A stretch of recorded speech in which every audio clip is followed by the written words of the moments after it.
RC Rens 2, Arsenal 1, and it's another loss. It's a loss for Arsenal, and this is their first loss this season. 2 goals conceded, and Arsenal just went ahead to score only 1. But you'll question the intent of Mikel Arteta of continuing to attack a team like that when you've gone ahead to get a lead, and it shows you what makes Champions League football different from the Premier League football. Welcome to Rokani Media Football. It's not a good night for Arsenal fans.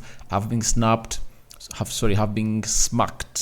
Bournemouth by 4-0. They fall onto the sword of RC Rens at the stadium in France. So smash the like button, comment and share. If you're watching us for the very first time, endeavor to subscribe to this channel, and don't forget to obviously do the needful and really come and talk to us into the comment section below. Now, it's a very long night for Arsenal because they've gone ahead to lose their first Champions League game away from home. Now, I told you in my match preview that I'm giving Arsenal a 2-1 win, but it's not going to be an easy game for Arsenal because I saw my team, that is Man United, in their last preseason game play RC Rens at Old Trafford, and I knew how good this team was.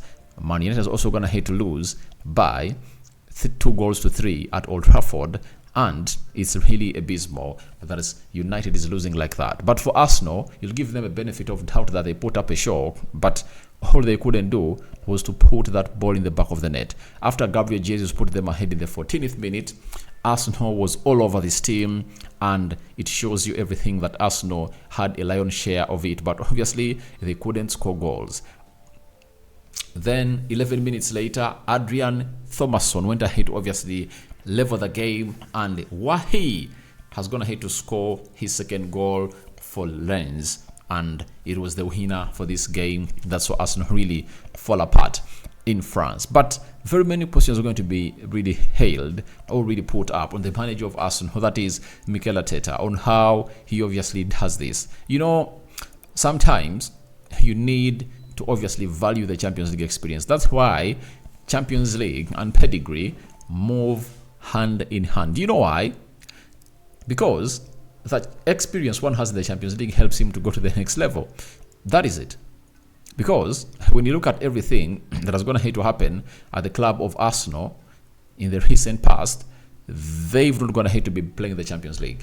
But they had players that played the Champions League, and they fronted Kai Havertz, Zinchenko, and Gabriel Jesus into that mix. And I believe the biggest undoing for Mikel Arteta was not to start Jorginho. In such games, there is no way you don't play Jorginho because he's experienced in such occasions, and he knows what to do. Declan Rice, ever good he is, looked like he had run short of ideas and couldn't figure out a moment of magic to obviously to it that things really happen. And the likes of Martin Odegaard were really having that ball onto their feet all the time. But what did they have to use it for? You know, having possession and not winning doesn't make sense. That is it. Arsenal possessed the game for that entire game, but they couldn't obviously make that possession really make count, and that is really something very, very, very bad for the side of Arsenal. When you look at how we started, I really felt like Jorginho had to play to that game of football, and you should obviously understand that when you're playing away at teams like these, you need to play with the double pivot. Okay, you don't want to bench Declan Rice, get in Jorginho, get in Declan Rice and Martin Odegaard in that midfield. You get such that Declan Rice gives you energy going forward and does those interceptions and checkmates in the midfield, and then Jorginho will get you the control and that Champions League experience that you need. That is one of the things that he really went ahead to really downplay, that is Mikel Arteta. And if at all I'm to blame anyone for this game of Arsenal that they went ahead to lose, I put all the blame on the manager, Mikel Arteta. That is it. Because you can't tell me that Jorginho had no space to play or place to play into that game. And when he went ahead to make the substitutions, he never brought on Jorginho. He brought on Ben White, Emile Smith-Rowe, Edin Ketia, Fabio Vieira, and Rhys Nelson. And all what this game really lacked was just composure in the final third. And guess who gives it to you at Arsenal better? It's Jorginho. You know, there are certain games that are really won because of the experience that you do have and how you control the game. But because Declan Rice is naive, as far as Champions League football is concerned, he couldn't obviously do the needful in that midfield to obviously dedicate play. I saw Martin Odegaard trying to do his level best, but he just needed a player around him that could control the game, control the tempo of the game, and not allow Arsenal to play on the tempo of RC Rens. RC Rens was a very high running team. They ran for that entire game, and all what he wanted was, let's try to make them run, let's keep them busy. But Arsenal, after getting their goal, they failed to show to it that we are in the lead and we can control the game. They continued knocking that ball, moving it quick, and the more they moved it quick, the more they couldn't obviously get results. I've seen teams like Real Madrid win the Champions League, but what they do better is to protect their lead. That is it. What they do better is to protect their lead. When they take a lead, all what they do is they start to possess that ball and not try to play on the tempo of the opponent. But Arsenal played on the tempo of RC Rens, and that's why you saw to it that they went ahead to concede those goals. It was like, attack me, attack you. And you cannot obviously play a game away from home in the Champions League to that level, that attack me and I attack you. That is nowhere. You just need to obviously know that I'm going to obviously get hold of that ball and really control it. I think naivety of Mikel Arteta has gone ahead to cost Arsenal. That is it. And he is obviously looking naive on the touchline again in the Champions League. Playing away from home, as I told you, is obviously going to be hard for Arsenal, especially in these two games. The game against RC Rens, I warned you about it in the match preview, and again in the match day live, and the game against Sevilla away from home. It's obviously going to be another hard game to play by Arsenal into those positions, because it obviously looks very, very easy on the eye, but practically it's not easy.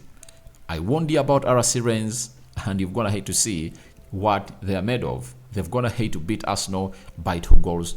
Now the group stage is obviously very, very tricky. But Gabriel Jesus, for those that have gone ahead to say that he's not good at scoring goals this season, 2 Champions League games, 2 goals, and he has one, I think, into the Premier League. And I told you that people who criticize Gabriel Jesus for not being an out-and-out number 9 are really naive about the game of football. How many chances do you create for this man? Like today, when he was leading the line, how many chances did Arsenal create for the number 9? They didn't create enough.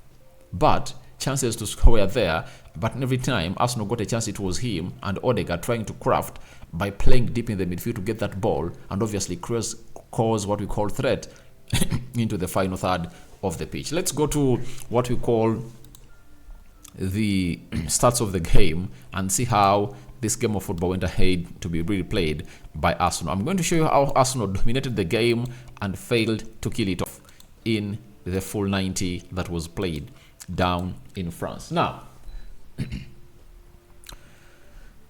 10 shots by RC Rens, Arsenal had 11. 3 shots on target by Rens, Arsenal had 6. 33% ball possession by Rens, Arsenal had 67% ball possession. 338 passes completed by RC Rens. Arsenal completed times almost 2.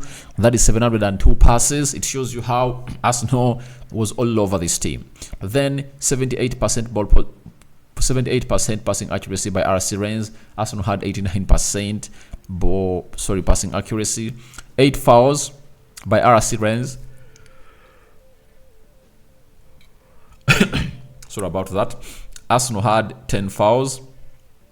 1 yellow card to both teams and 0 red cards to both sides. 4 offsides for RC Rens. Arsenal had 0 offsides.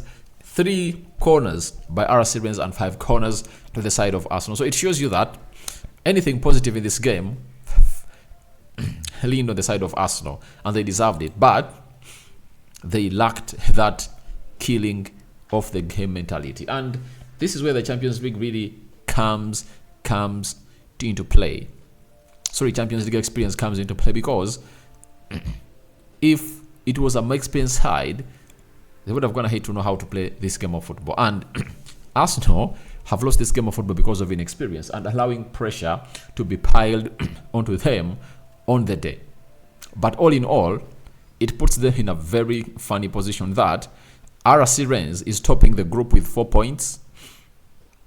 Arsenal is having 3 points. Sevilla is having 2 points because we're going to have to draw with PSV.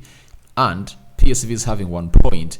This group is still open, and it can obviously see to it that shit can happen to any side, because these teams look like they're going to have to balance up in a certain way, and Arsenal needs to do the needful by really winning all its home games and really win 1 game away from home. That is it. If they win all their home games and find themselves in a position of really winning 1 game away from home, either Sevilla or PSV, I think Arsenal will obviously top the group. I'm talking about topping the group. I'm 100% sure that Arsenal is going to get out of this group stage. They are going to get out of this group stage, but Arsenal would have gone ahead to top the group, because when you top the group, you won't face teams like Real Madrid, you won't face teams like Barcelona, you won't face teams like Bayern Munich, you won't face teams like maybe PSG that could obviously make your journey to the round of 8 hard, because you'll be hitting them in the round of 16. That is it. But Bukayo Saka has gone ahead to limp off the field of play this time round, and Arteta has not gone ahead to force him to stay on that pitch. He has really taken him off, and I don't know whether exactly he's injured or not, or to what extent his injury is at. But all I can confirm to you is that he had to really be taken off the field of play, and it was during the first half. That's when Fabio Vieira came in for him. Something that is really worrying for the fans of Arsenal in this moment when Arsenal is going to play at home in all over the weekend against Manchester City. That is it. So it's really hard for a team of Arsenal to obviously thrive in this, because Bukayo Saka is one of the players that are going to hate what put in statistics this season, and Arsenal love him. They wouldn't like to miss him out on the game of Man City. But I went ahead and obviously issued a warning to Mikel Arteta that the more you don't give Bukayo Saka a rest that he deserves to obviously heal, the more he's obviously going to affect your side. That is it. Because if Arsenal are really wise, they wouldn't force this boy in the field of play like in this game. You leave him out and put him there to see to it that he rests for some other 7 days. And you see to it that, let me go with available players, let me play Trossard off the right, and maybe rest Nelson off the left. And he see to it that I really keep the players who are supposed to be fit.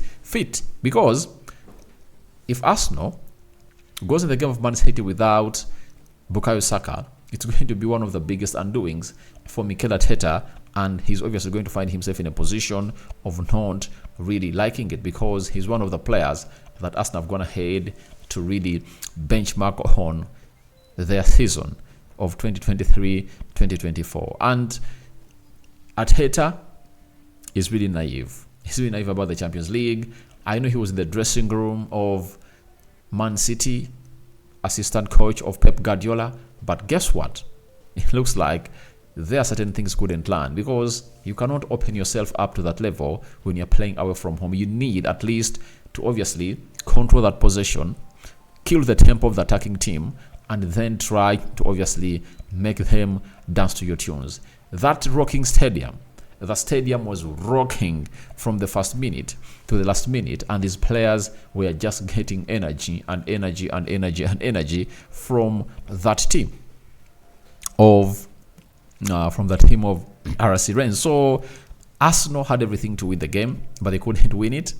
They failed to kill off their chances because they really looked very uncomposed. They lacked composure. They lacked composure. Looks like they freezed every time they got into that final third, because they could obviously see themselves get in there for it. Emily Smith-Rowe came on through. He tried to obviously play in the midfield, but I think certain things never went on as planned. And I don't know how Robbie is really looking right now, because he's one of those who was really calling this an easy game, but he never knew what this game is all about. And this team was really a very good team that is going to have to cause trouble to very many teams. And if at all you saw to it that he qualified to come to the Champions League, then you have to give it respect. And secondly, they're having African players. The intensity, sorry about that, the intensity at which they put this game at, it was really, really very concerning for the club of Arsenal. And could they match the levels? That was the huge question, because every time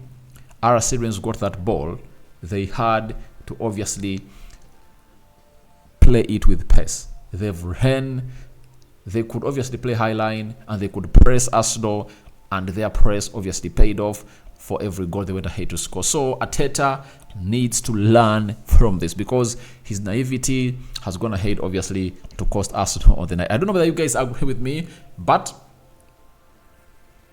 I believe Jorginho would have gone ahead to obviously start that game because of his experience, and see to it that everything goes on as planned, because experience in the Champions League is really great.